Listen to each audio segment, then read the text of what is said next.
Good morning, everybody, and welcome to our next session, which is focused on the digitalization and digital transformation in passenger transport, taking a look at the future outlook.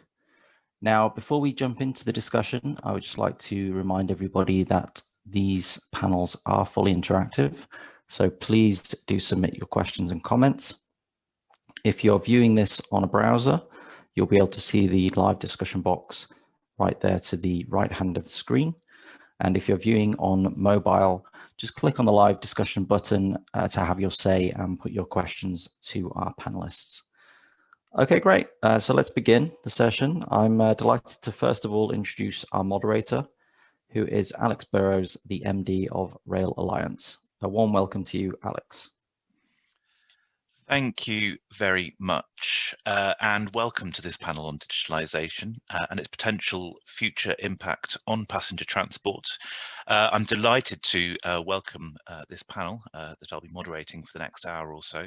I'll give you the introductions in a second. Firstly, as Daniel mentioned, I'm Alex Burrows. I lead the Rail Alliance and also the Birmingham Centre for Rail Research and Education, which is part of the University of Birmingham. I'll quickly introduce the panel in turn, and they'll give a very short introduction to themselves and some initial thoughts on the challenge, including what their view on the current landscape is. Please do remember to send us questions using Swapcard. I'll use those questions to keep the conversation alive and try and draw out as much insight from our panelists as possible. So, in no particular order, I'll invite first of all Anna from OBB Austrian Railways to give a very brief introduction. Yeah, hello from my side. I hope you can hear me well. I'm very pleased to be here with you today. My name is Anna Partoff. I work with ÖBB Railways, which is the Austrian railways company, and I work in the department responsible for passenger transport, which contains both bus and train. I'm responsible for everything within ÖBB passenger transport that regards all kinds of passenger relevant IT, I would call it. So this is everything from customer information to onboard entertainment.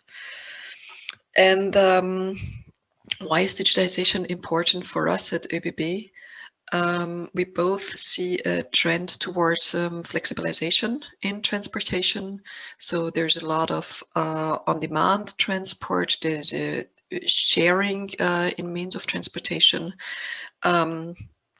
So what we see is a necessity to support our customers in using different modes of transportation at their convenience, so at the time when they need it. And everything seems to be going a little bit away from just a scheduled transportation, and we have adapted this, both as a company offering the physical means of transportation as well as in our offering of information and in our distribution network. And the second important trend that we see is optimization of the flexibility in maintenance. So it's not so much trendy now to say, let's say every 40,000 kilometers a train needs to be maintained, but we rather really try to go to condition-based maintenance. And this is something where we are very much focused on using all kinds of data that we get from our trains, also from our buses. And this is something where we have to go in the whole process through really a process of getting all our different tasks into a digitized form, because working with paper, we will not win that war in getting that flexibility. Yes, working with paper, I think that's an extremely important point, actually, Anna, and thank you very much. That's a very interesting start. Next, I'd like to introduce Alexandre from Giro, please. Good morning. I hope you can hear me well. So thank you, Alex, for the introduction. You got it right, the French-Canadian way.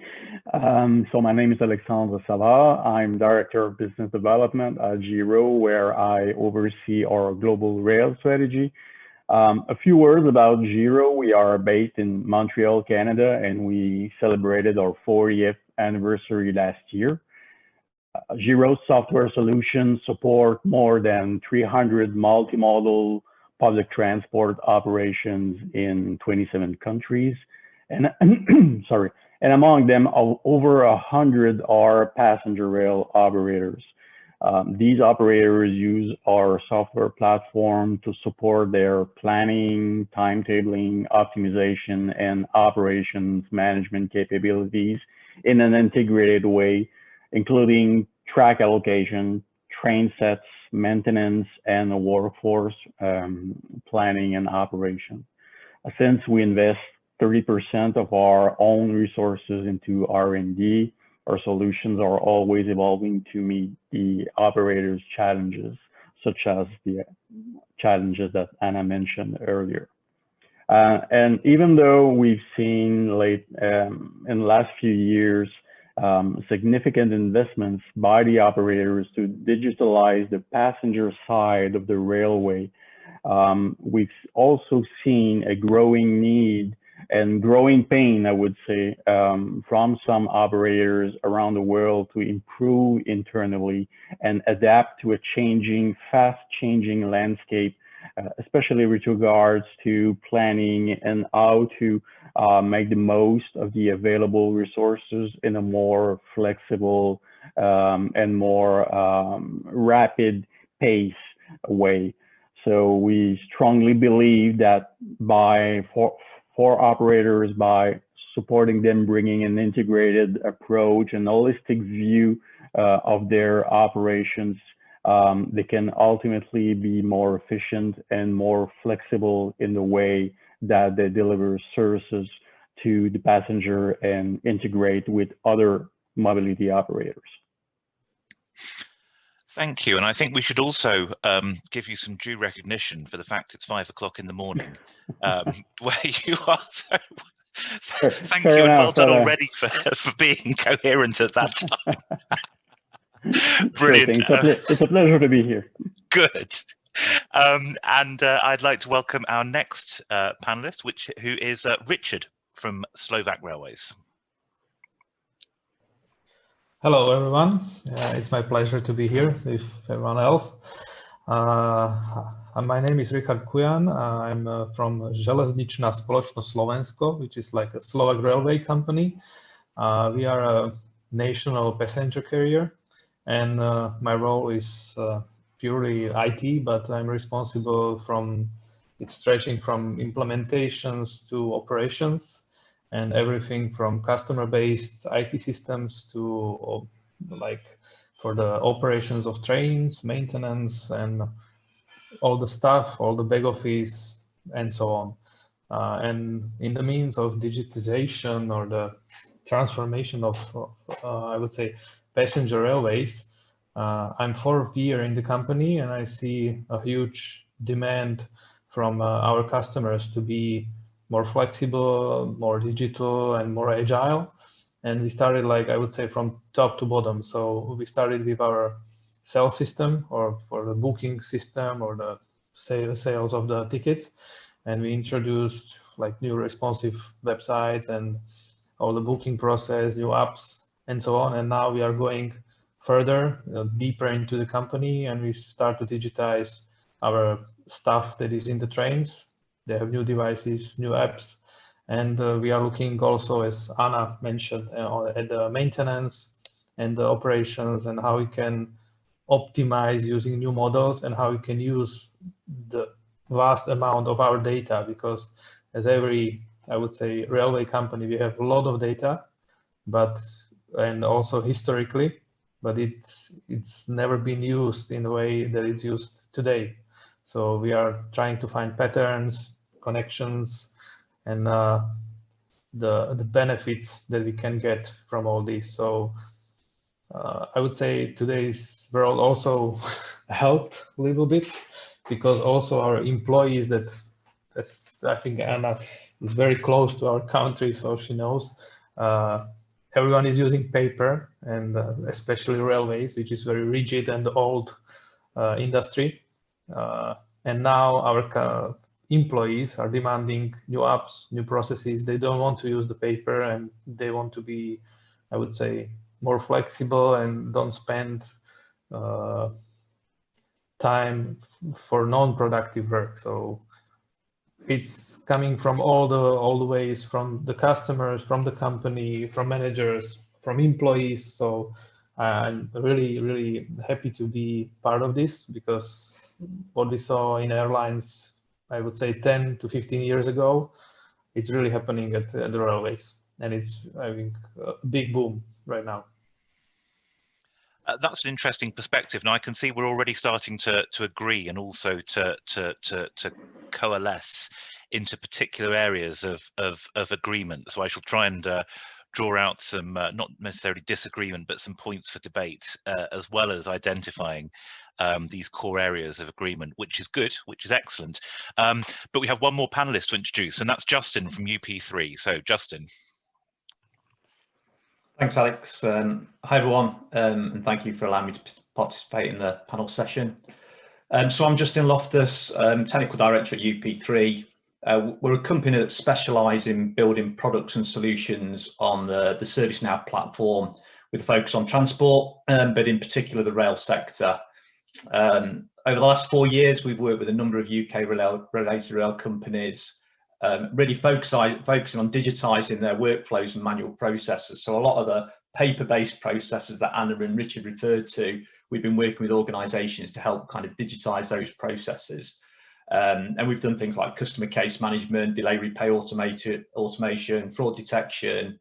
We've built customer portals and also apps for managing disruption. So kind of a real broad breadth of different applications. And the trends we see are definitely that. It's some of those back-end processes, those paper-based processes, it's digitising those processes, being able to provide automation into those processes, using latest technologies such as artificial intelligence and things like that, because those processes will still feed back up to the customer at some point. Even though they may be back-end processes within an operational context, they will feed back up to the customer. And then something that I've seen throughout the 3 days of the festival is around customer information, personalized customer information, again, rolling information that come from some of those internal processes. So a customer's got a really informed view of what their journey would look like, kind of end to end. You know, if I'm going to a particular station or location, what's going on at that station? You know, is there maintenance work going on? What kind of, you know, the lift's in order, all kinds of things like that. So it's not always just about on board the train, it's about that whole kind of journey end to end from the customer perspective. So there's a real focus on that, which I get a sense that everyone's kind of working towards.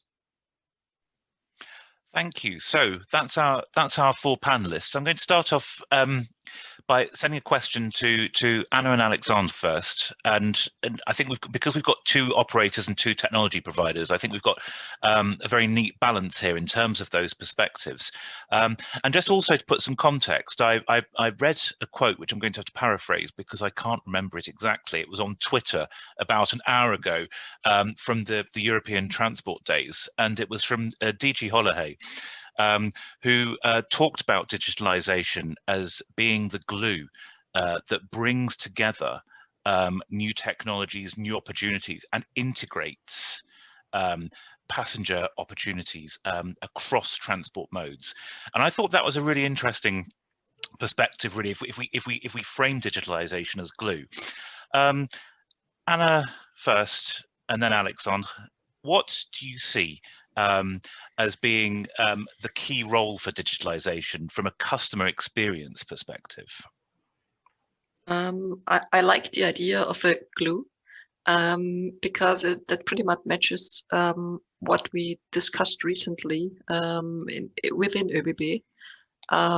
We just said that all the intermodal means of transportation right now are definitely getting stronger because we are able now to really get that offering also to our customers.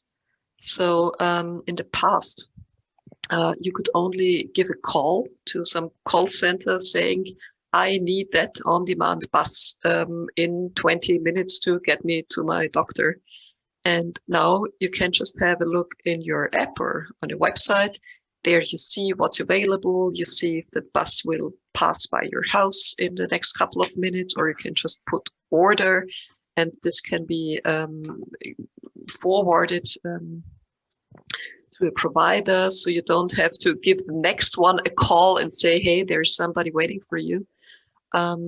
So I really like this idea of the glue getting different or putting different offerings together.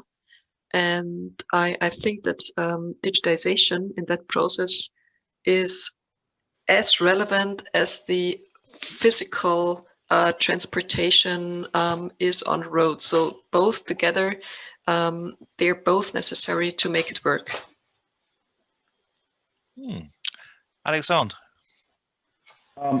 Well, the COVID pandemic has been quite an opportunity for many industries to speed up digitization of their services, especially regarding payment, and for obvious reasons, either in the retail or other industries, but also in public transport and the rail industry. We've seen an increasing number of public transport operators and rail operators adopting mobile technology for travelers to choose and pay for their mobility services.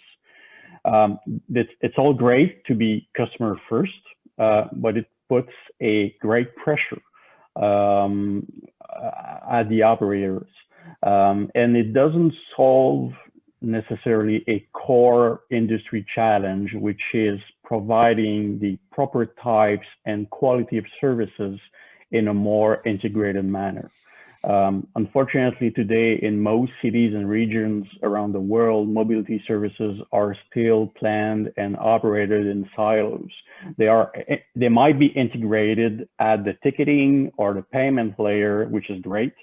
But what kind of customer experience do we provide if at their core these services don't properly meet passenger demand, which is evolving in different ways, especially in this COVID and looking forward in a post-COVID era, what will be the travel patterns of the passengers, and how are we making sure as an industry of both public and private operators that these services glued together, I would say, using your keyword, glued together, are meeting this demand properly to fight the ownership of private cars and ultimately to contribute to the climate change fight.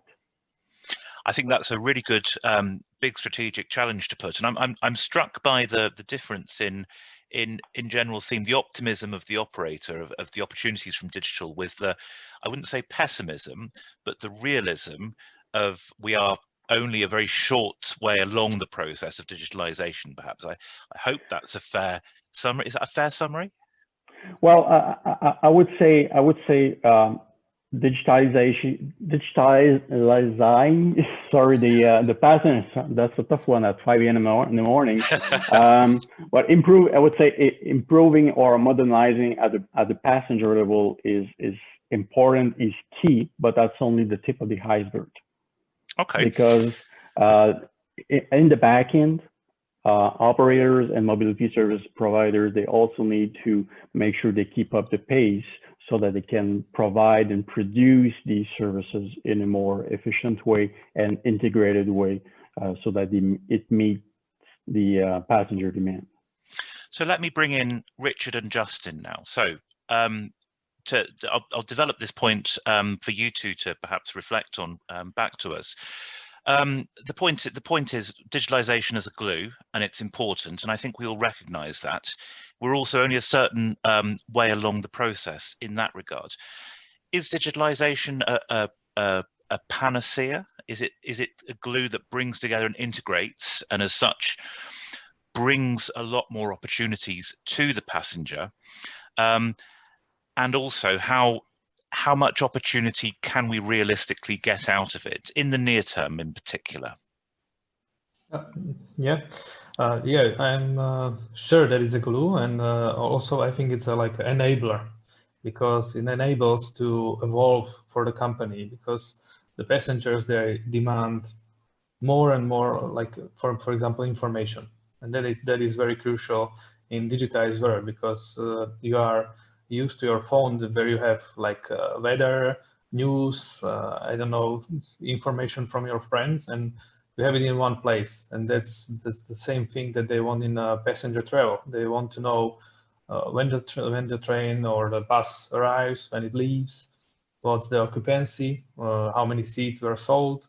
For example, if it's going to maintenance in 1 week, and all the stuff, they want information. And as Alexander mentioned, it also gives a lot of pressure on the operator, because you have so heterogeneous industry, and you have so many operators, so many systems, so many, I would say, concepts. Also for example, ticketing. Still, the industry is thinking of in the means of like paper tickets. So it's very, very difficult to for tickets from other operator, because they think of it as a paper ticket. You don't have the integrations, you have maybe different ticketing models and so on. So I think we have a long way to go, but it's really good that there's the pressure from the passengers or from the customers, because also there's also pressure on regulators, governments, and other companies, which is very, very important in this time of like digitization, because we were used to something before, now it's completely different. And also it's an enabler for the company to provide new services, like for example, look at your assets, how to optimize turnovers, how to optimize maintenance, how to optimize condition-based maintenance or predictive maintenance, how to use AI models, how to use a lot of data that you weren't looking at before, but now you can use it and show it to the customer.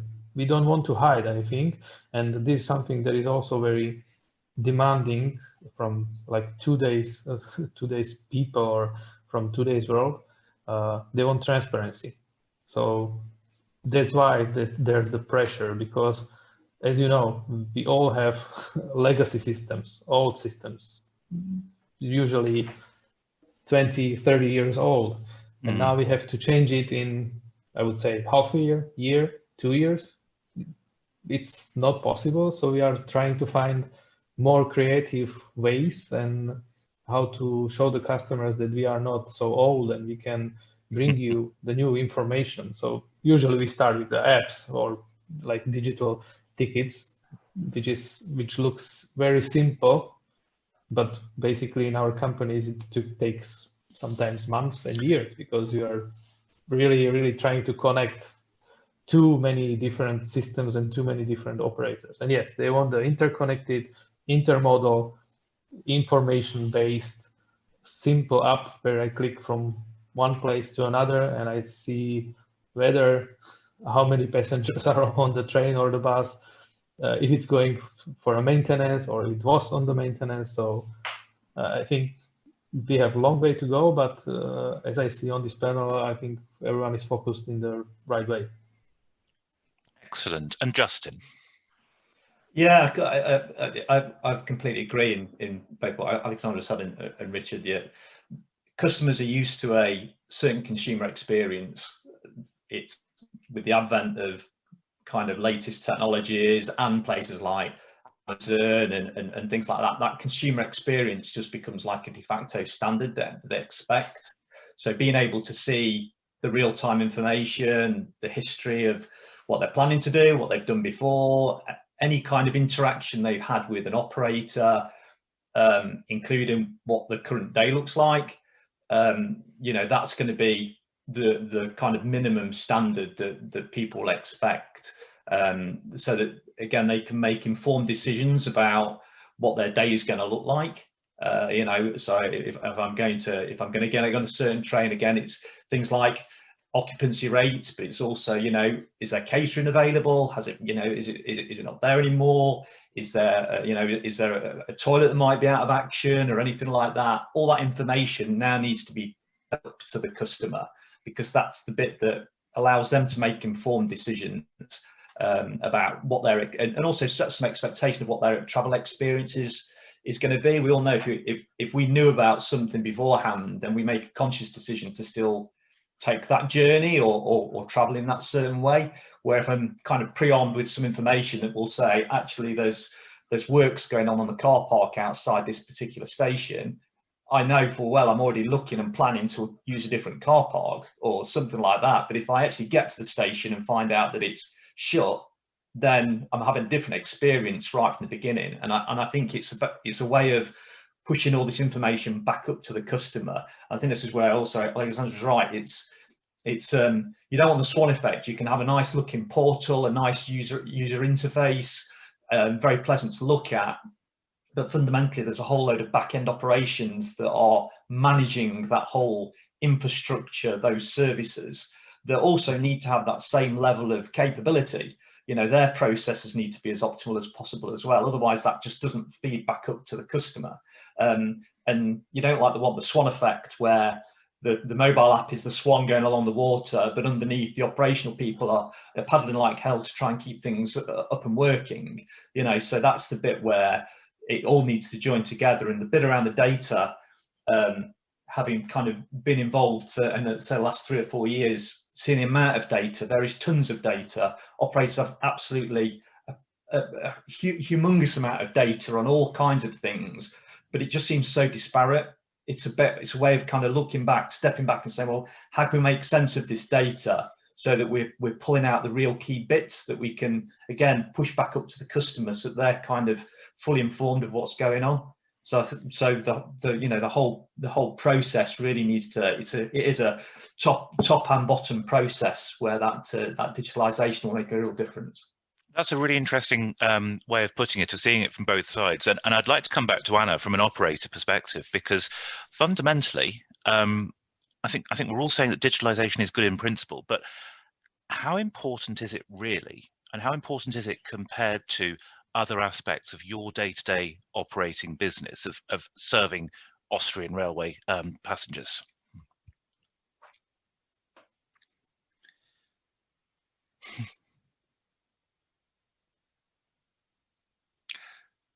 Sorry, Anna, I can't hear you at the.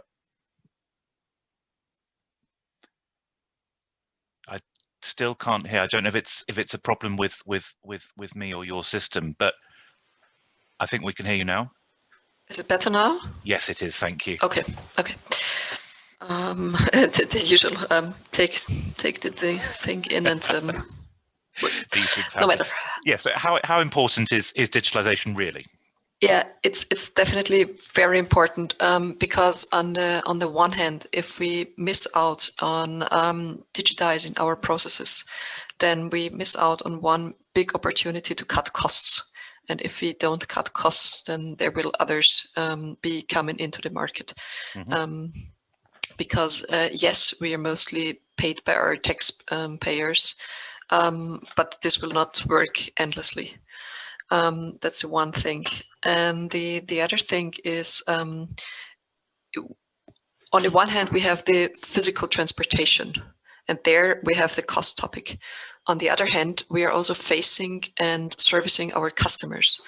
And if we do not service our customers in a, I wouldn't say perfect way, but let's say as good as it gets way, then there will be others coming in and do the servicing of our customers. We have a lot of pressure to opening all our systems, to giving away information. Open data is just one keyword here.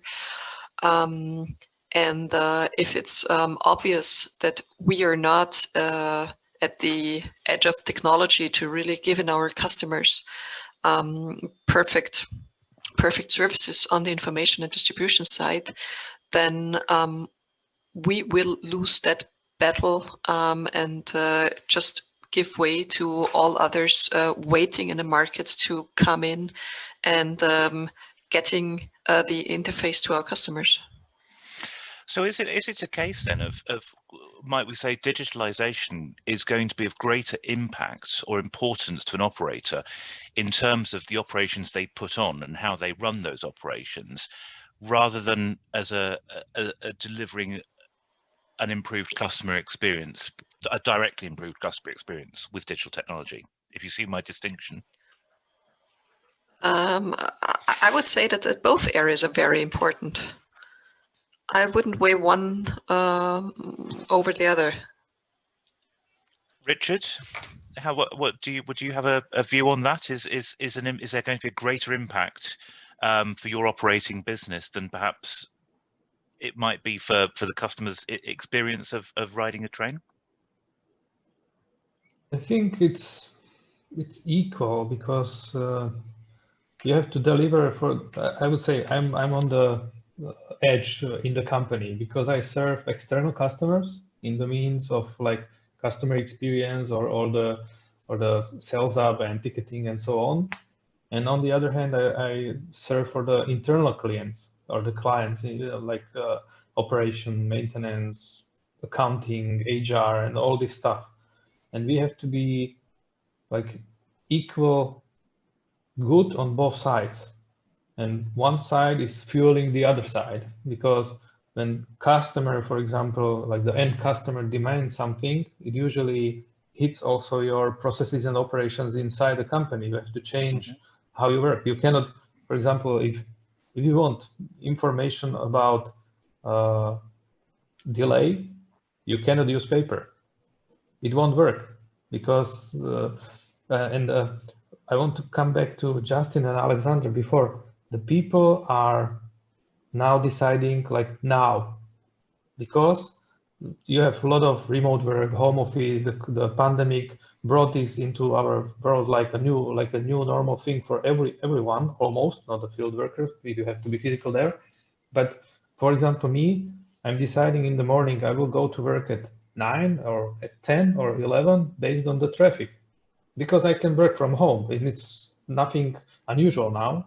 So that's why we have to also like fuel both like digitization paths, like the external and internal in the company. We cannot like, okay, we will be now super customer experience with nice portals and all these nice apps. We will have newspapers in the app and music and so on and onboard entertainment. But our internal IT or internal people will use handheld devices from 10 years ago, and to make a maintenance, they will fill out papers. It won't work.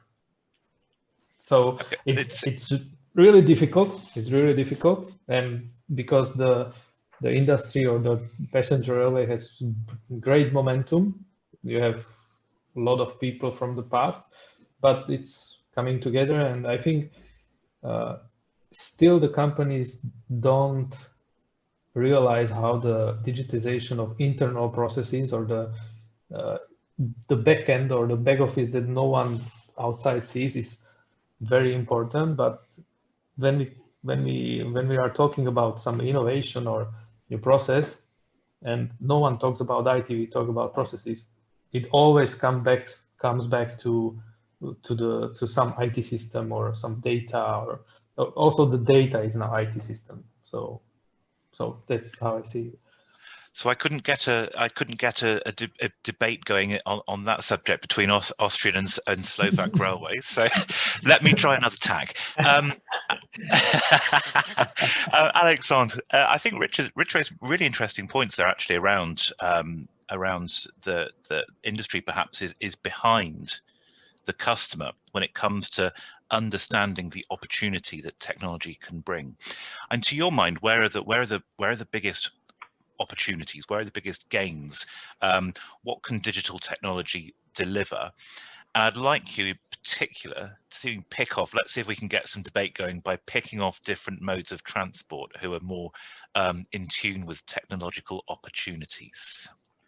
Well, I don't like saying that the railway is behind. I should also add I'm from a railway background as well, remember? So I know, but because trains have been running for forever, so the system is working, but the system is put under so much pressure that it gets to a point where just adding resources to make it work might not be the only solution. So just give you an example. Usually a large railway would change its timetables twice a year, let's say. Now in the COVID world, I've recently been part of a panel at the CEO of a large railway in the UK was sharing that in the COVID pandemic, this railway had to change the timetables once a month. You can imagine the pressure internally that it's put on these resources internally to produce these new timetables and all that goes around with it, the fleet management, the maintenance planning, the workforce planning, onboard trains and at stations. But it shows that it's possible that because the people have been mobilizing themselves in an emergency situation to put up these new timetables more frequently, it shows that it's possible. But is it sustainable without the use of technology, without valuing data, without proper tools? Is just adding internal resources the proper solution? I don't think so. And could I just jump in? Sorry, we could please. just ask our two operating colleagues on the panel, because they've both noted that they've been changing their timetables far more frequently than once a month. Anna? Sure thing. Is it possible? Well, the team that prepares the timetables within ÖBB there in my department, so I can tell you we sometimes change our timetables twice a day. Yes, absolutely. In the Corona crisis now, and twice a week or so. That's just the mode that we are in at the moment. But it shows that there is a need for that level of flexibility. Yeah, that definitely. In a post-COVID world, how will people travel? Will the Monday morning be the peak of the week? Who knows? But it's unlikely. At least for a few months after the pandemic. But it shows that the demand is more volatile, and that therefore the railways and all mobility providers need to be more flexible. And obviously, I would say the top level of flexibility is the on-demand type of mobility services, which serve their purpose. But they don't bring a structural environment and the capacity that the railway can bring. So I think both should coexist, but there is obviously an opportunity for the railways to engage into a more flexible, looking for more optimization. And this optimization of resources, either the fleet or either the workforce, is yes to be in control of costs, but if there is savings to be made by optimizing the service, an operator can decide to reinvest these savings into the actual service and provide enhanced and improved services to travelers.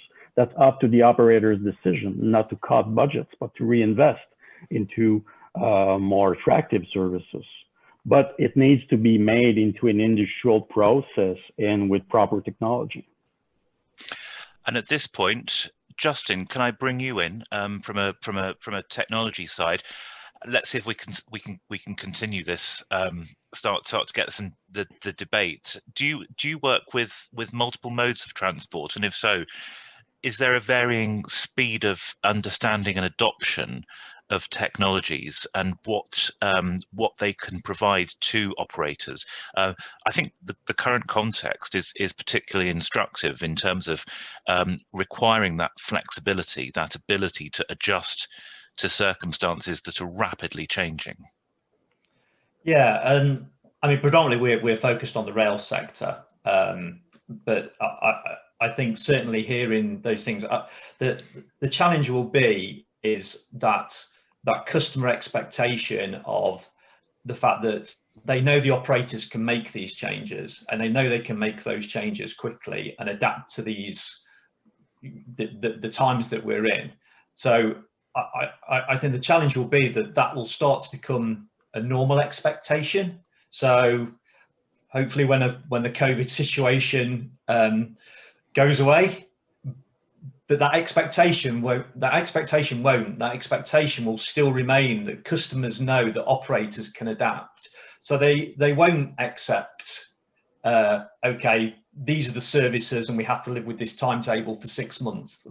It's those things that what will they be prepared to go back to, and which will they say, well, this is actually the norm. And much as though it's been a terrible thing such as COVID that's brought about these changes, some of these changes will be seen as a positive, and they'd like to remain.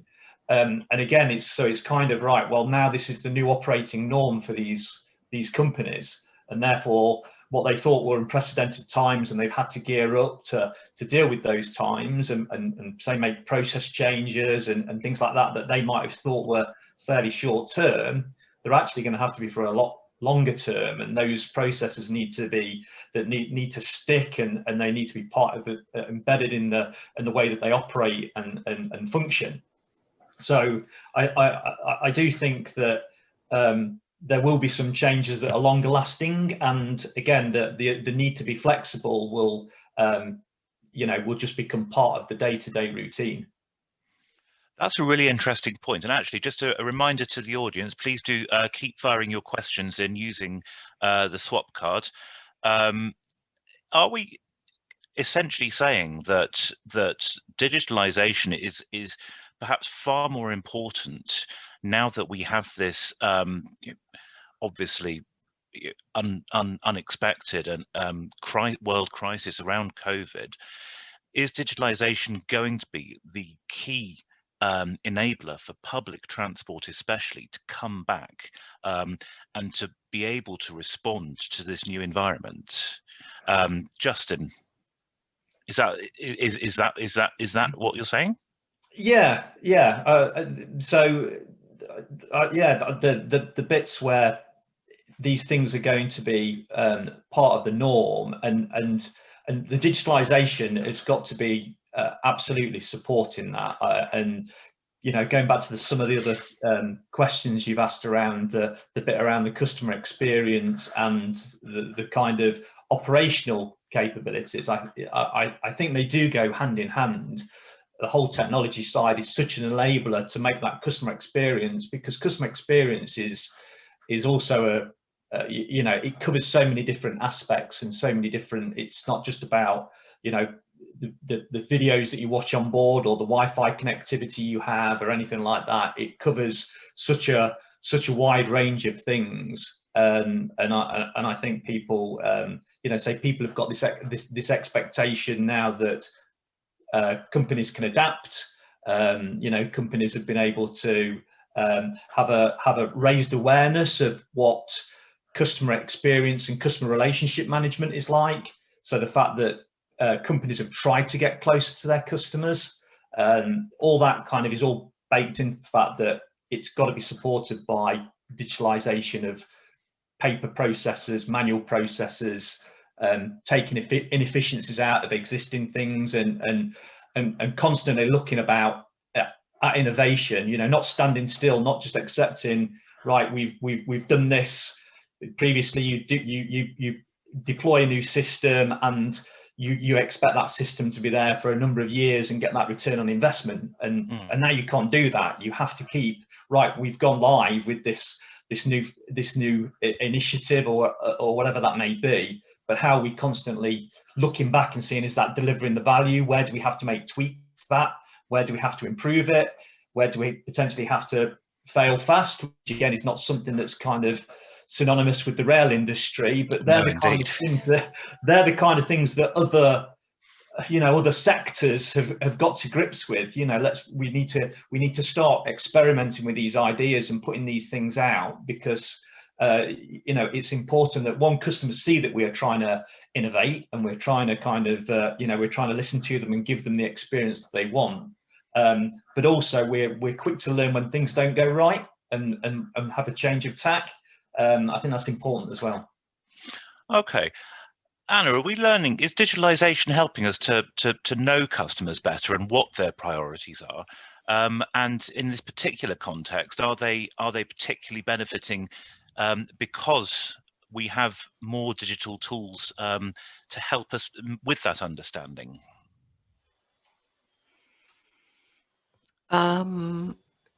So yes, we definitely need the right systems to learn something from our customers, either by themselves giving us information, so providing us let's say answering to questions that we ask them, or we just get information in terms of using the data that we get from all our customers. Can also be in an anonymous way, that we just know that many passengers travel on that and that route, so we should maybe change something, put more trains on that route at a special time, and so on.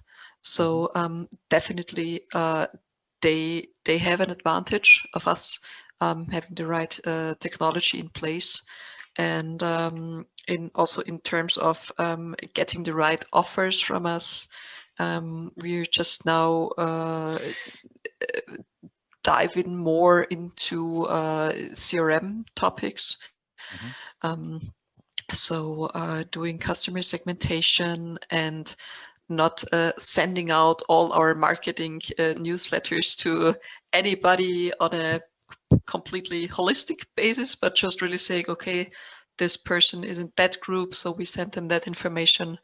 And I think that's also something good. I mean, we see this from other companies where we opt in for certain marketing options because we're interested as customers in getting specific information. And as railway companies, we should also be in the position to be able to let our customers opt in for certain topics, certain information, so that we can provide it to them. And also really on an operational basis, we are getting better and better in informing our customers that the trains they're booked on are late. So this is also some kind of enhancing the customer experience, because we can tell them 2 weeks in advance you have a reservation on the train, and as it looks now, that train will be half an hour late. So we will keep you informed, but you can come 30 minutes later to board the train. So this is definitely better than just being at the railway station waiting for your train, probably in the cold. So, absolutely, yes. Absolutely. And Richard, is that a similar experience from Slovak Railways? Do you know more about your customers, and in return, are they knowing more about you and your services? We started to know more because we also started with something like CRM and direct marketing and so on, segmentation and all this stuff. And yes, I think it should be something like a mutual benefit. If you give something to customer, they give you back, like willingly, like you give to your social networks, for example. And yes, we want to know, I would say, in the future, everything about the customers, even about the anonymous one, because that's our really important customers that they can change into known customers, and we can really send them information that is beneficial for them. And really now I would say most easy service that we can provide is like give them delays, and that can have everyone. You don't have to be registered or something, but you can know if your train is delayed or in the station and so on. So yes, I think we want to know our customers. We are trying to implement like new processes and also new technologies, how to get it. And I hope as we enhance customer services, they will give us more data. But you have to introduce new services. They won't give you anything if you will be still on the same level, like, okay, I will sell you a ticket and that's it. I don't want to give you anything for that. So yes, also our marketing is working on these ideas. We are helping as a technology, trying to bring new ideas. Also we are customers. So yeah, definitely that's very important part of the functioning, and also maybe some, not just sales data or data about your customer, but your customer can give you information about, for example, about the train. They can send you information about, okay, you are missing some things in your train, something is not working, and so on. So this is something also that you have to engage, and you have to try to use for your internal processes, because you have, for example, 3,000 maintenance and operations people, and when you engage your customers, you have maybe 2 million that can help you. Mm. And is that, and is it where, for Alexander, this is the big win in this ultimately? Are we going to see that on the back of, maybe not on the back of COVID, but more generally? Is this a sort of thing where, and Richard's shown numbers, the number of passengers, is there a snowball effect? Is there an effect of when more and more people are digitally aware, are we going to see greater and greater benefits and improvements on the back of digital technologies being implemented, do you think? I think so, and I hope so, but it needs to be put in a continuous improvement cycle. All this data that the passengers can provide, they need to be re-injected into all of the operators' processes, either for maintenance purposes, as Richard said, or for planning purposes, for instance. So knowing more about the travelers, about customers, it is also a way to continually improve the quality of service.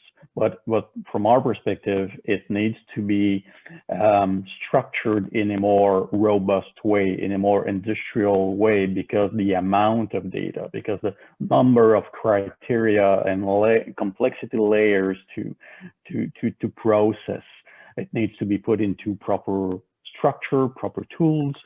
So you know more about your customers, about the travelers, you improve your services, and by improving your services, then you propose a more attractive railway that hopefully will also generate demand. So meeting demand is maybe the first layer of challenge, but creating the railway of the future is also generating this new demand, these new customers that will use the services and hopefully be part of a more global solution. Fantastic. Right. I'm afraid we're nearly out of time, so I'm going to ask you to give me a sentence or two to close out as your final statement. And that sentence is really to focus on what area do you think is the next big digital transformation opportunity in passenger transport? Justin. Thanks for music. I'll go first. So I think it's always going to be around that customer information. I think it's going to be about making sure that processes are efficient as possible. So the digitizing of kind of back-end processes. It's then applying things such as the automation part. So again, it's being able to use that information and data to provide automation. So it's not a manual process to communicate with a customer in the most efficient way. It's using the information you have from the processes that you have that are mostly optimized to be able to then provide that level of automation in all kinds of manners, whether that's communication with the customer, whether that's feeding the information back, whether it's providing the frontline teams who will provide interactive services to those customers, that will still always play a key part. I mean, I think it's probably something that, you know, we talk about the back end, but there's people who interact with customers all the time on platforms, actually on the train, and providing them with kind of that real-time information as well. So it's not just about the customer having real-time information about what's going on, it's about those teams interacting with those customers having that real-time information. So they might have a different persona of that information, but it's again allowing them to provide that interactive services, because that's not going to go away. So yeah, and then obviously even more, going further beyond that, applying things like kind of artificial intelligence to be able to make those kind of informed decisions and things like that, you know, bringing that to the fore as well. Yeah, great, thank you. Anna, what do you think the next big transformation will be from digital? I think the most important hurdle that we have to take, so the next big step that we should be able to take, is just getting data from one system to the other in the most efficient way. So this can either be to the customer, but that's also for the true for the internal processes. So that's really the biggest challenge that we have. Thank you. Richard? For me, it will be like complete self-service for the customer. So really seamless, that I can buy a ticket from, I would say, from my hometown to Paris. And I will take into consideration time, ecology, that it's very important, and all this stuff. And it provides me on-demand transport, train, maybe instead of plane, and so on. And so, as I mentioned, it has to be done so that all the data behind are playing nicely together. And still don't lose our physical stuff, because sometime and one time you will need to talk to the conductor, or you need some help, or the physical help. So also the seamless self-service should be so that you can find your representative nearby using beacons and so on and so on. So really, like, be intelligent, but it's difficult. We can win the war on paper. We never win the war on paper. We will. Alexandre, last word to you. Well, will we win the war on paper? But yeah, well, we need paper, so leave paper. Absolutely. Well, speaking of the war, I like the quote of Churchill, who said, "Never let a good crisis go to waste."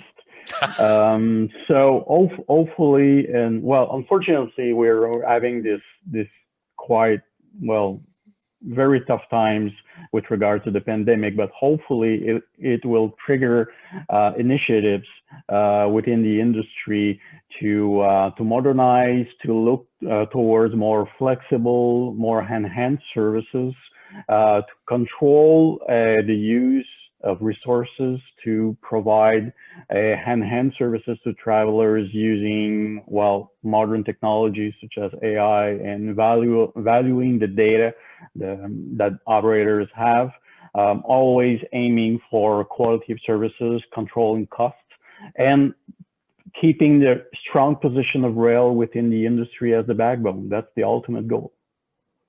Fantastic, and that's a great way to finish it off. So thank you very much to everyone. That's been a fantastic discussion. I've really enjoyed it. I hope you have, and everyone listening has.